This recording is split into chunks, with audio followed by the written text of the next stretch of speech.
Welcome to Mic'd Up. Please welcome Ernest Moniz in conversation with Alan Schwartz.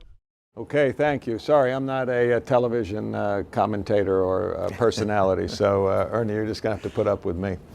And I just want to get at the level that you're going to hear about things here, because I just want to give you an idea of Ernie's background. Now, in contrast, I had a professor in college who told me I had a reasonable chance of making it to graduating summa cum laude. And I'm now having to deal with a guy who in physics graduates from BC summa cum laude, and then goes on and gets a PhD from Stanford in theoretical physics. Mm-hmm. That's right. So, I just want you all to raise your game, because you got to realize who I'm talking to here. Let me start with one thing, Ernie. When you were named the Secretary of Energy in the Obama administration, your appointment was confirmed by a 97-0 vote in the Senate. Is that going to go down as the last time that there was ever anything unanimously voted for in the Congress in the United States? First of all, I took names on those three who are absent. Well, right now it's obviously a little bit difficult, but I think we will see restoration of more bipartisanship, and I think of people who are not controversial can get at least close to unanimous. Let's hope so. Yeah. So I think we want to segment this, given your background. You've done so many things, but you were a lead negotiator on the Iran deal that we put together with a bunch of other countries in the United Nations, and I think it's a deal that was very misunderstood by a lot of people in the public. And regardless of where you come out, I think it'd be really interesting for you to give some perspective on it. And let me start with this. What was the situation we were facing? In other words, what was the issue that was put on the table and said, this is what we have to deal with? The only thing I would question in your statement, in your question, Alan, was the tense was misunderstood. It still is misunderstood. I agree. The situation was that Iran, if they chose to make enough uranium for a bomb, they were within 2 to 3 months of doing that. They were about to start a reactor that would make plutonium for 1 to 2 bombs per year. They had a very aggressive advanced R&D program. This was all going forward unabated. Now, of course, there was also the economic sanctions being applied to them, and there's no doubt it hurt their economy. But the data tell you it certainly didn't stop an aggressive nuclear program, and it certainly didn't hinder their engaging in a lot of other regional activities that we don't exactly appreciate. To get a scale, let's say we have a lot of problems with Iran. We have Hezbollah, Syria, Yemen, missiles. Probably forgot 1 or 2, but take the Hezbollah issue. The rockets that they've been firing off, they cost $1,000 each. The high-end ones are $10,000. It's not a financial restraint on there. So the reality is we had a situation where they were going to keep expanding their nuclear enterprise, I must say, without any significant verification. And a situation where, sure, the economy was being pinched, but not strangled, like they would not engage in all the other issues. So that was a situation that we had to address. So that's what I think is part of what's very misunderstood, and continues to be, I agree. So you start there, and you mentioned Hezbollah. Iran is financing a lot of bad actors in that region and around the world. But what you're saying is, but they were months away from having the ability to have nuclear weapons. So Is that mean the focus was we can't deal with a multi-variable equation over here and get it all on the table? Was it sitting down and saying, okay, guys, how do we stop them from having a nuclear weapon? Was that the kind of the mono focus of what you were sitting down to do? And just as an analogy, Alan, I would say that it's very similar to what, say, Ronald Reagan did at the height of the Cold War, when we had many, many problems with the Soviet Union, including Jewish immigration and lots of proxy wars.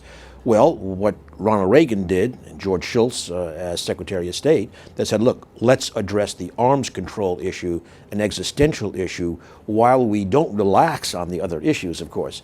Same is true here at Iran. So the idea is, look, the nuclear weapon, not only just for us, but for our allies in the region, including Israel and the Gulf countries, a nuclear weapon would be extremely destabilizing and literally an existential threat. So the idea was, look, we're not going to have a grand bargain on 7 different problems. Let's negotiate that, get the existential threat off the table, and as maybe we'll discuss more, very importantly and very seldom emphasized, with incredible international verification measures so that we are confident that there is no nuclear weapon program, get it off the table, and if anything, maintain the pressure or even double down in terms of addressing the other issues. That was the Obama approach, and frankly, I think it's the same approach in effect being talked about in the current administration. Right, and so talk about the international cooperation part of that, because I think it's another thing that gets overlooked a little bit.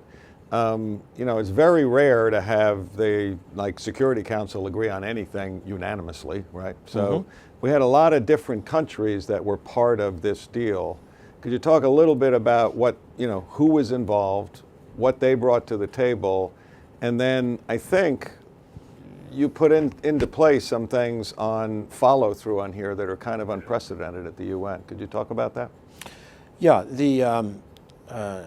first of all, the negotiation was, the face-to-face negotiation was more or less an American-Iranian negotiation, but the United States was doing that as part of a group. The 5 weapons powers, the 5 permanent members of the Security Council, US, UK, France, China, and Russia, plus Germany. The reason for that is that the Europeans had begun a negotiation with Iran 10 years earlier, which had not played out, plus the EU. One of the members of the negotiation team, of the international team, I think I'll just say our Russian foreign minister, at the end of it said, I think only half jokingly, our hanging together may have been tougher than the negotiation with Iran, especially when you consider, look, this was a period of, it could not have been worse U.S.-Russian relations. Well, maybe it's a little bit worse now than it was in 2015, but it was pretty bad. And everybody would expect, most people would expect, that in that situation, trying to negotiate with the Iranians would leave many, many cracks that could be exploited. There was never a wedge successfully put among the P5+1. And that's a pretty group. clear indication of how existential the threat was for that group of people in those circumstances to hang together. They said, look, all of our differences don't matter right now. This is really important. And then could you talk about the follow-up, like the inability to veto and things like that, and how unprecedented that is? Yeah, and in fact, okay, so yes, unprecedented. Among the many issues that were resolved was the fact, for the first time ever, the permanent members of the UN Security Council effectively gave up their veto, because any one country can reinstate those sanctions. Now, clearly, if that were done arbitrarily, you probably would not maintain the international cohesion. Nominally, they would come back in, but in fact, going before the agreement, the international cohesion was already remarkable in the way the sanctions were enforced.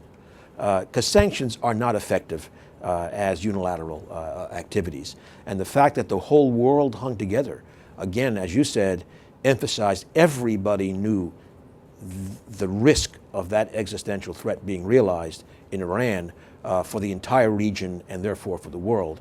So they hung together and even went so far as to effectively give up a veto in Security Council. It's completely unprecedented. Never happened before. No, never happened. And elements of the agreement itself are also completely unique and have never been put in any place.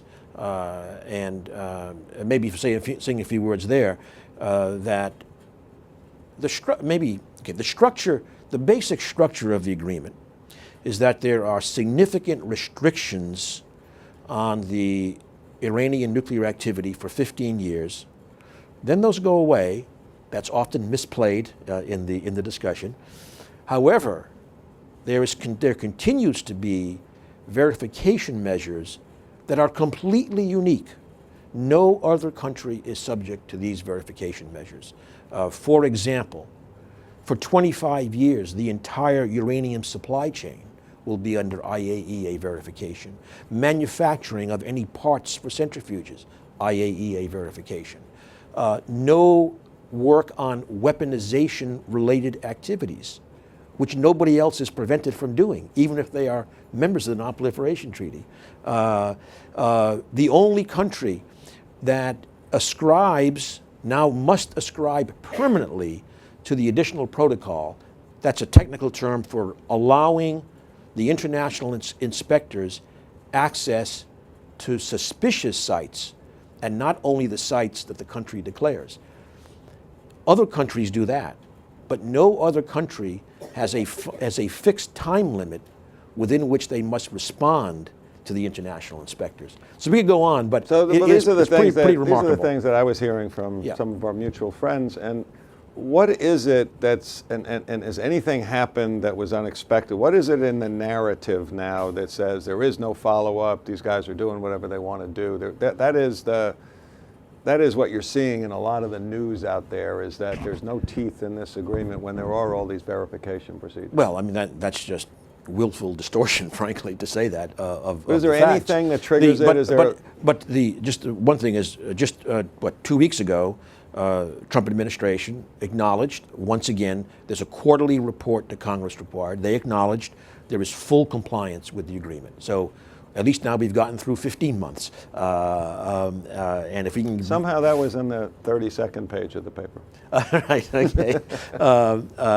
Well, it was then accompanied by bellicose statements. But the reality is the factual statement was that compliance continues with the agreement. Look, there's a lot of bad blood, let's face it, between the United States and Iran. And this goes back a long way. There are issues that are constantly evoked on both sides, going back to the coup in Iran in 1953, going, of course, to the takeover of our embassy, and Americans died in that. That's hard to forget. There was the issue of the Iran-Iraq war and chemical weapons being used against Iran, with the international community not being particularly vocal, et cetera, et cetera. So it's a long, long story here. I will have to say that the deal stands on its own. It is based upon verification and not trust. However, I would also be not honest if I didn't say that the hope is that this deal can, over time, and I don't mean a year, decade, maybe more than a decade, at least be the beginning of a better relationship, better what we would call certainly more responsible activity in the region by Iran, better relationships not just with us but with our allies in the region. But we'll see. If it doesn't happen, the deal stands on its own, right? And it accomplished. Well, I think that's the key. The key goal. is there was an existential threat. This deal was to deal with that. The other aspects of it, everybody can have a point of view, but that's not what this deal was about, not Correct. the other aspects, as you said. So let's, for the sake of time, let's move on, because there's so much to cover. And maybe the right transition is you went from that easy task, negotiating a deal with Iran, keeping Russia together. I mean, you had to be relaxed during that period of time. Absolutely. Right? And now you're taking on a real challenge. And at least with part of your life, you're stepping into some pretty big shoes of a mutual friend of ours, Sam Nunn at the Nuclear Threat Initiative. And let's talk about it, but maybe as a transition. So we had this existential threat of Iran ending up with a nuclear weapon in a part of the world that could be very difficult. We have other actors who have nuclear weapons. We're reading about North Korea, obviously, every day. You've got India, you've got Pakistan, you've even got Soviet Union. You don't know all the players from Russia. So those we couldn't stop. So this is part of nuclear threat, part of your old job, maybe the transition. How should we be thinking about that? And specifically, I think most people, what do we make of the North Korea situation? Well, first of all, Alan, let me just say that there's no question that I'm certainly of the group that would aspire in the long term to verifiably having a world without nuclear weapons. I think we would be better off in that situation. but there's little doubt that that will certainly not come for many, many decades at the earliest. Today, I'd have to say that while the probability of a massive, the Cold War vision of a massive exchange of nuclear weapons between the United States and the Soviet Union, then Russia now, that probability, thankfully, we think is much, much reduced. However, the probability of a nuclear weapon being used either by one of those nations you mentioned, or even worse, but in a certain sense, by a terrorist group. Yeah, we'll get there. Let's start with the state actors and then let's move to terrorists. Would be unfortunately, that probability is probably higher today. Why do you say that? And the reason I say it is that there has been a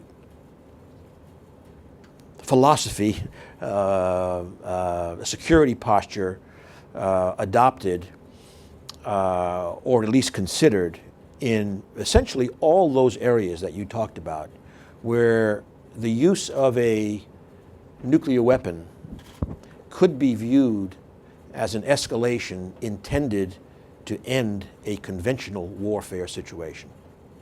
Maybe the idea would be, well, why don't we just use a nuclear weapon in a way that will not cause maximum damage, and that will be the big signal, hey guys, we're serious, stop. You can easily imagine scenarios in all three of those regions you mentioned, Russia, Europe, India, Pakistan, and North Korea. That is a extremely North Korea is the dangerous one that's on the front page these days, Right. and also maybe the most unhinged person out there right now. And it feels like a situation that there are no good answers to. What could be done about North Korea? With North Korea, first of all, I want to emphasize that the threats, especially not to the United States, but the threat to Seoul, the answer to one of those questions at lunch. Right. The existential threat to Seoul has been there long before North Korea demonstrated nuclear weapon capability. It's called a massive number of artillery tubes just, 30 or 40 miles away, trained on Seoul. The point of that is that I have to be honest, I think, and this is not uniformly agreed to, I had a little argument about this morning, in fact, with a foreign affairs expert. I think that focusing only on denuclearization is a pretty hard one to get over the finish line, even with increased Chinese pressure. So I think that what we need is to kind of get a pause. I do think we need to start, let me not call it negotiation, let me call it have conversations with North Korea and the United States to set up what can be a real negotiation involving all the key parties. But I think that negotiation is going to have to look at the overall security requirements of China, North Korea, South Korea, and Japan. And of course, the American military posture becomes part of that. I think until we address that full security picture, that's why I mentioned the artillery tubes. So suppose North Korea has no nuclear weapons, but they still got thousands of artillery tubes trained on Seoul. That's not exactly a very reassuring right. situation. So I think we have to get a conversation going. I know the administration has expressed a reluctance not to get into a bilateral discussion. I think we're going to have to, and I think we're going to have to do it in a way that looks at the overall security posture. So let's switch to the other area we went to. I mentioned Sam. Sam always said, and I think part of how NTI got created with Ted was during, right in the aftermath of the breakdown of the Soviet Union. And I think, if I remember correctly. Well, the famous Nunn-Lugar program was immediately at that. Right. And then it took about 10 years later for NTI to be established. Okay, so then NTI came along. Yep. But part of it is, when we used to think about the massive, nuclear war, part of the reason it never happened was MAD, right? I mean, if I'm going to launch mine, I know they're coming back at me, and that sort of does keep people at bay. What Sam and Dick Lugar said is once the Soviet Union broke down and these, radical groups could get their hands on unprotected nuclear weapons, then the most dangerous actor, I always thought stuck in my mind, was somebody who would send a nuclear weapon that doesn't have a return zip code, i.e. there's no mutually assured anything. And so that's really a scary thought that, you know, radical people, can they get their hands on these weapons? Now, I don't, did you bring a clip about something that was said by that, or we had talked about that, but we didn't, never mind. So you can quote us up. So that's a lot of what NTI has to focus on, because the governments have to deal with the state actors more, right? Yeah, well, no, I think, you know, NTI will help with the state actors as well. For example, we are proposing about 50 specific cooperative activities that we think should be done between the U.S. and Russia now, even given the bad relationship, because again, the analog is at the height of the Cold War. We had many channels of working together on projects to reduce nuclear risks, and we think that I think that the absence of this communication is it's not only. But hasn't that in the last several years faded? I mean, hasn't there been a lot less cooperation between the two? No, exactly. No, it's gone down. And another issue, and Sam Nunn is very, very insistent upon raising this, is that at the height of the Cold War, we had direct communications of the most senior military in both countries. Something bad starts happening, you know the phone number. It's not happening today. So we just think this adds to risk. So we will be taking activities, convening people, track 2 activities to do that. Now, with regard to the terrorists, of course, that's another big issue. And NTI, I might say, it's not only nuclear weapons, but it's also the nuclear materials for nuclear weapons. And there, NTI has been instrumental. And that's because they don't have to be launched, right? I mean, they could be left somewhere. And correct. And the issue is that the hardest part of making a nuclear explosive is getting the nuclear material, the high enriched uranium or the plutonium. If you have that, I'm not saying it's you can just go to your kitchen sink and get it done, but it's not the hardest thing in the world with a little expertise. So keeping the materials out of the hands of terrorists is absolutely critical. And there the issue is we got to move it to secure locations or destroy it. We have, we, the United States and Russia, have now over 25 years done quite a bit of that, but there's a lot left to do, and that's where, again, our lack of sufficient cooperation is not in either of our And where is it left? Is it in the former Soviet Union small states, or where are these actual nuclear grade, material or weapons grade material? Where is it unprotected? A lot of it is in, for example, research reactors. China has put in various countries in Africa. This is years ago. What are called miniature neutron sources. They have high enriched uranium. But before we only look outward, we got something to do in the United States. We have reactors. I have to say, one of them is at MIT that still have high enriched uranium. We need to either shut them down or convert them to low enriched uranium, which does not provide a risk. The other issue, which we haven't mentioned, is not only getting a bang, but a dirty bomb. And there, again, getting nuclear materials and dispersing them can cause a tremendous amount of damage. And there, and this is not a secret. I mean, as you know, in New York, for example, NTI is working. There'll be a meeting in 2 weeks here in California. We need to do things like remove radioactive sources from medical facilities. Yeah, could you talk about that? I don't think it's well known. It's and not I think well known. the 5 major hospitals in New York have agreed to this as we've involved in. Right. Could you? I mean, I don't think most people know that hospitals have, and now we have this opportunity because the new equipment wouldn't create any more, right? So could you talk about that? Because I think it's something for people to know. So for example, a major use is blood for blood transfusions has to be irradiated. And that is done all over the country in hospitals and in blood banks using cesium sources, which are radioactive. The trouble here is the cesium sources are powdered, and if you go to a skyscraper and effectively distributed, you could take out blocks of Manhattan. We're talking tens of billions of dollars of damage. But for how many? Because cesium is like a powder, it would get into the concrete. Yeah, so how long? Let's say somebody dropped it from the Empire State Building. Yeah.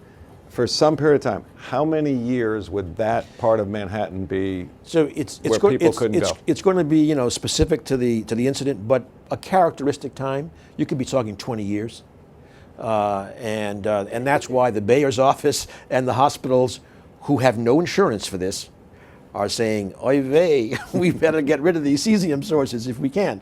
And so now for blood irradiation, there is, for example, there are now X-ray sources that you can get for a couple $100,000 that can do the job and have no risk of this type. And so the hospitals are committing to do that too. So the hospitals right. are not committing to do that, but a really big hospital in Manhattan is one thing from a community hospital in the middle of the country to find $200,000. Right. So anyway, we're working. That's the kind of thing we're also working on. That's the kind of thing the government might want to think about supporting. And, these hospitals, right? Exactly. So we need to work with the government to provide both carrots and sticks. Sounds like an old Twilight Zone episode. Say, wouldn't it be great if I could have no traffic in Midtown? Say, yeah, but not for 20 years because of That's right.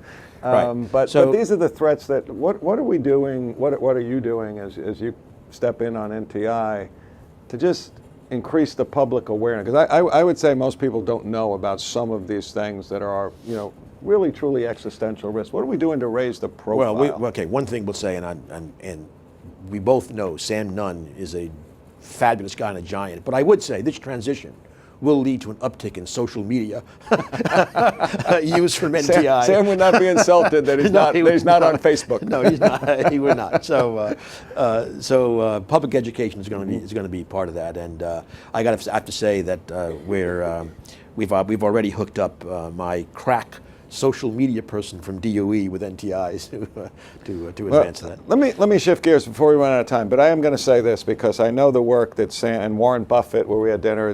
Warren's been such a big supporter. Yeah. I think it's. I just want everybody in the room to know how much you should be admired. You come in from government service, you have an opportunity to do something. But this NTI is a tireless. Tiresome task, and to take the amount of time you are to step into that role, and it's not a well lauded role in the world, but it's something that's so important to people. Mm-hmm. I just, it's just really, really admire the fact that you're willing, and the same as and Sam's going to continue to be. Yeah, and Sam will and Warren continue to support, and you guys deserve a tremendous amount of credit. But then let's talk about maybe while you do that, there could be a more fun part of life, right? Coming from the your background and all of the science you do, and from Secretary of Energy, and the conversation we had here with John for a minute ago, I think it downplayed. Seems like we are on the cusp of a number of new energy opportunities that no longer actually. What I get excited about is a number of things that no longer even really require government subsidies. That the cost curves and the demand curves are now changing in a way that there are just purely alternative energy opportunities that are purely driven by business, even though they have the benefit of helping the environment. So I know you're going to be involved in some of those who already are. You want to talk about those a little? Sure. Well, yeah. This will be a more positive note. Right? So the other half of my time will be, roughly speaking, on clean energy, technology innovation, addressing climate change. Obviously, not surprising. That's what I did also at DOE. And I think as you've said, Alan, I think first of all, the transformations of the energy sector, certainly in the United States in the last decade, are just mind-boggling in their speed, number one. Number two, issues like the natural gas production that John mentioned has been one of the major, well over half of our reduced CO2 emissions has come from the switch from coal to natural gas, and that has been almost entirely market-driven to this stage. So coal use has dropped precipitously, and that has created a lot of strains in many communities. Obviously, that's why when we were there, we put $6 billion into advancing the capture of carbon dioxide and its storage underground as a way, if we can get those costs down now, just like any of these technologies. Can we talk about that for a second? Because I've seen some companies that now can take CO2 out of the air and actually deliver it to like manufacturers right on the spot. So if you could take CO2 out of the air and deliver it for carbon fiber and things like that for building, instead of storing it, it could be permanently into. Are you looking at those areas, because they seem very exciting? No, that's going to be a very important place to look. And if we had more time, we could do that. But right now, so storage is one option. Utilization is another, and there you have to have something at big enough scale to use all those billions of tons of CO2. That could be building materials, for example. It's got to be a mass commodity to do it. So there's work going on that cement and et cetera. Then there are more exotic holy grails. There's no law of physics against this. It's done at laboratory scale. But the question is, we can trust him on laws of physics, by the way. You wouldn't want to hear that from me, but and I want to emphasize they're not ideas; they're laws. You've got to follow them. Right. That's something I've said in the context of the current. Well, I won't go there. But you can certainly, in principle, and DOE established a major research center to look into this. You can take carbon dioxide, sunlight, and water, and convert it into a drop-in hydrocarbon fuel. Wow. And it's got all the elements: oxygen, carbon, hydrogen.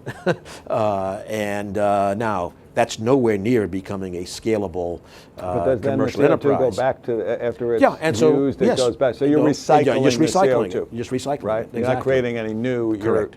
And we're running out of time, but then quickly talk to me about, because I think another big area of opportunity is battery technology. Where that's going. Before we go there, just to say that anywhere. Because the opportunity part. Look, we the world, we are not going back after Paris.